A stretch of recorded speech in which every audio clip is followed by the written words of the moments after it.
A sample of gas with gamma equal to 1.5 is taken through an adiabatic process in which the volume is compressed from this to this. The initial pressure is this. The absolute value of the work done by the gas in the process is. तो यहाँ पे पहले PV की power gamma equal to constant लगाना पड़ेगा जिससे हमारे पास P2 आएगा. तो P1 की वैल्यू है 200 इंटू 10 की पावर 3. P1 की वैल्यू है आपके पास 1200 इंटू 10 की पावर -6 की पावर गामा यानी कि 3/2 इक्वल टू P2 इंटू में V2 की वैल्यू है 300 इंटू 10 की पावर -6 की पावर गामा यानी कि 3/2.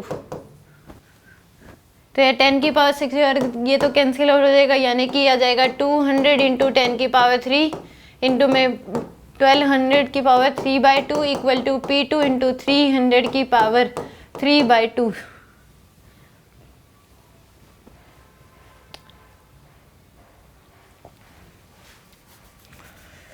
तो यहाँ से अगर देखें तो 200 इंटू 10 की पावर 3 इंटू में 1200 की पावर 3/2 डिवाइड बाय 300 की पावर 3/2 इक्वल टू P2.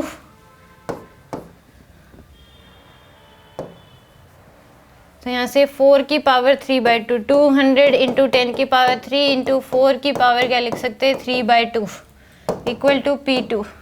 तो 2 यानी कि आ जाएगा आपके पास 8. तो 200 इंटू 10 की पावर 3 इंटू में 8 तो 1600 किलो पास्कल ये P2 की वैल्यू आ जाएगी. ठीक है जी. तो यहाँ से अब वर्क निकालना है. तो P final V final minus P initial V initial divide by gamma -1 और आगे क्या लेंगे माइनस साइन.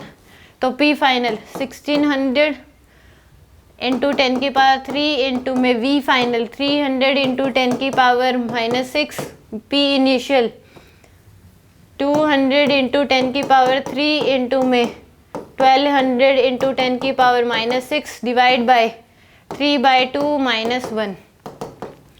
तो यहाँ से ये 2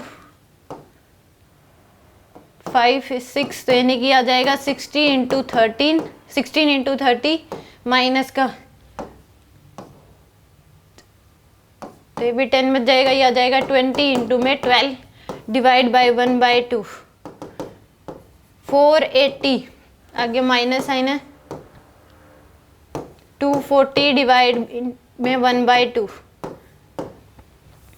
तो यहाँ से आ जाएगा ये 240 प्लस का हो जाएगा डिवाइड बाय 1/2 यानी कि माइनस का इंटू में 2 यानी कि 480 जूल. कितना आ जाएगा आपके पास 480 जूल. आंसर आएगा इसका 480 के बराबर.